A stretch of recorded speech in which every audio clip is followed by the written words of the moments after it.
Hey, what's going on there, YouTube? This is SEL0320 representing JVS. So I'm back here again for a brand new review. This is an early screening review that I did. The thing about this movie is I didn't see one trailer, I didn't see one poster. All I knew was the actor and actresses that was going to be in this movie, which was Rachel Weisz, Alicia Vikander, and Michael Fassbender. And that's it. But the name of the movie I'm talking about is called The Light Between Oceans. And I went in with no expectations. Like, I had no preconceived notion of what the movie was supposed to be about. I mean, for all I was thinking, it was like, it could have been like a war story. It could have been like something just all gritty and just weird, you know. But it turns out it was actually one of the more tender-hearted, emotionally driven life stories that I'd really seen in quite some time, because I thought it was just going to be off the notions of being really emotional and lovey-dovey.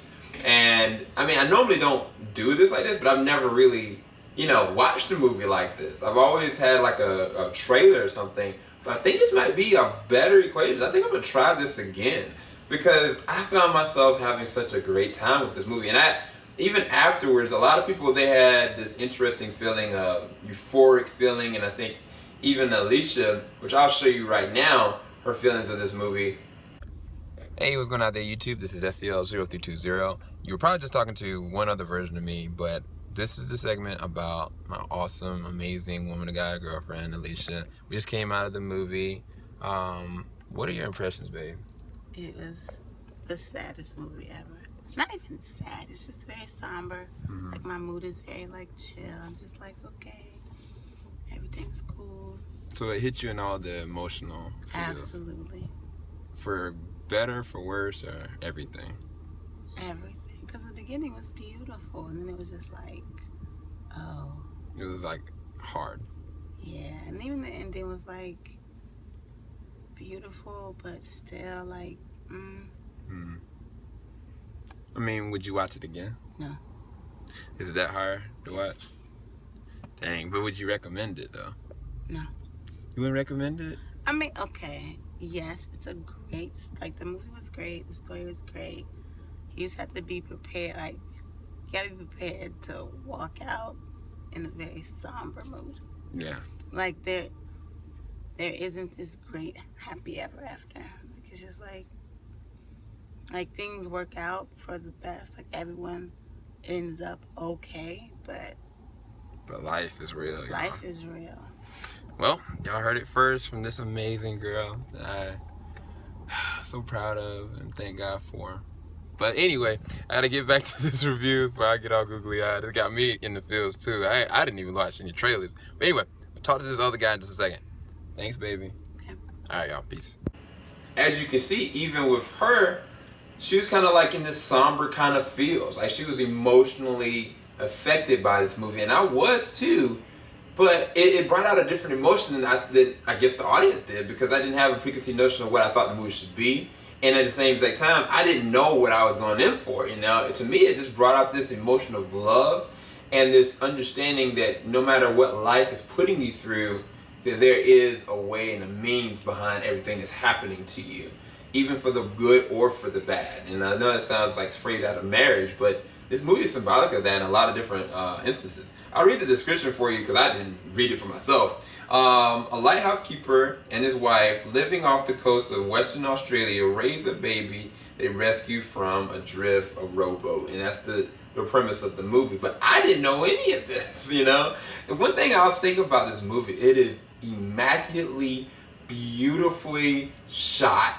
Like, scenes like when they're actually showing like the ocean, they are so amazing. Like, I really couldn't believe it, because it all centers around this lighthouse, because the main character that Michael Fassbender is playing, Tom, he's a lighthouse keeper essentially, and he's coming off of like some interesting things that happened in his past. Which this is a spoiler-filled review. I mean, there's no spoilers. I'm sorry, it's not spoiler-filled. There's no spoilers. And there's some interesting things that happened in his past that puts him into the place that he is now. You know, and then he meets with Alicia Vikander's character, Isabel, from being on this location, this lighthouse. The reason why I describe this is because when you first see him going to the lighthouse and realize that he's going to be there for quite some time, over a period of time. It's like the way that he sees life and the way that it's shot and the way that emotions are pouring off from Michael Fassbender's face and all the subtle nuances of what kind of occurs in that area, in that small town. I thought it was beautifully, elegantly shot. Like, they showed some interesting sequences on the water, underwater, and then on top of the water, and just the way that the light hits the water is just amazingly shot. I don't know who the cinematographer was, but they deserve their just due because it was well done. Like, every single sequence, it was never underused moment. Like, I was like, this cinematography is amazing. The other thing is the soundtrack. The soundtrack, the OST for this score was so beautiful. Like, this score, masterfully done. Like, to me, a lot of those interestingly epic war movies and then action-paced movies, it seems like it would be for somebody that did this score, because this was amazing. This is a great score. But let's go ahead to the brass tacks. How was the acting? How was the performances between Michael Fassbender, Rachel Weisz, who hadn't been in the fold in some time, and Alicia Vikander, who's been all over the fold since Ex Machina? I have to say, the cast was top notch. They did their job. To me, these characters, I mean, not that they're one-dimensional characters, but they only have a set confinement within the story itself, right? But all the actors, they played them as best as anybody could. Like, they played them to the T, and they played them hard. Like, when I was sitting there watching Rachel Weisz's character, when she gets into the phone, I'm not going to express what she means to the story, but I kind of was just like, dang. You know, like, you immediately feel her weight in her first moment on the screen when Michael Fassbender sees her character. But then the chemistry, the beginning of this movie is such a beautiful love story. It's such a beautifully shot love story. And their connection together, Alicia and Michael, they've got that chemistry. It is amazing. Like when you first see them flirting, when they start going through life journey, when they start going through a lot of different things, the tears, the emotion, the happiness, the sadness, the depression, all these different things are just flowing out. And that's why I said that this movie, based on the performances alone, it is a life movie. It is not a love story by any means. This movie will beat you to your knees and then bring you back like, okay, this is still, you know, in the realm of belief, you know. And I can appreciate that from a story standpoint. The way that they actually plotted this movie, the way they actually did, like, the story in general, I was like, is this a book? I don't know if it actually is a book. I don't know if this is based on a true story. I have no clue. All I know is the director, Derek Cianfrance, did his job directing this. I think he also has directed... Did he direct those? Wow. Oh, crap. I think he directed Place Beyond the Pines, which I loved, and Blue Valentine. Holy crap. So that explains a lot of this.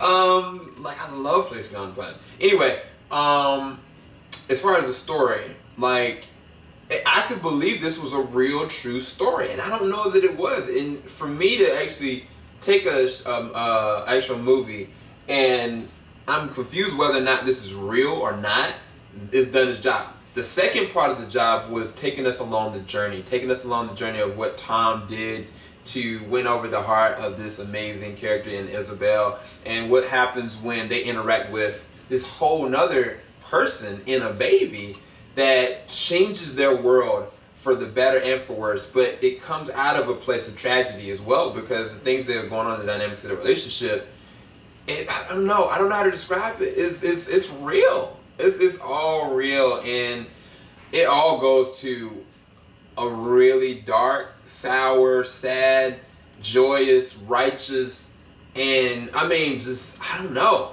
It's life. In and of itself, the thing that propelled me as a viewer and a reviewer was the essence of love and the realization of how life pulls that string in and of itself throughout the course of these characters' lives. And it's a broad span. It takes place between 1918 to 1950, and some things go down. Like, it's not always happy. This is not a conventional ending like Alicia said, but the movie itself was beautifully shot. It was amazingly acted. I think that I appreciate the story more because I didn't know going in, no trailers at all. So for me, I enjoyed it, man. I don't know, like I don't see anything wrong with the movie. So even the little baby, like the little baby from the little baby age to when she gets to be about like 1 to 4 years old, I was like, this is the first child actor or whatever amount of kids they had that actually played the role that I was like, this baby seems real. Like it doesn't seem like this kind of like shy little baby. It doesn't seem like a shy little girl. Like it actually felt like a real baby, and her presence up there and what weight she actually carries moves throughout the course of this movie, and it puts these characters in some interesting courses that Michael Fassbender, Alicia Vikander, Rachel Weisz, they play it to a T and they do their job. And I think I give this movie a 9 out of 10. I really enjoyed it, and I think I enjoyed it more because I wasn't ready for it, and it actually thrilled me and brought me into the immersion of when you read a book for the very first time that you have no idea what it's about. That's what it makes me feel, and I think I need to start doing this more often. Anyway, hopefully y'all enjoyed that review for the light between oceans. See, I almost had it perfect. Y'all have a blessed one. Keep it locked. JVS, we ain't gonna stop. Peace, y'all.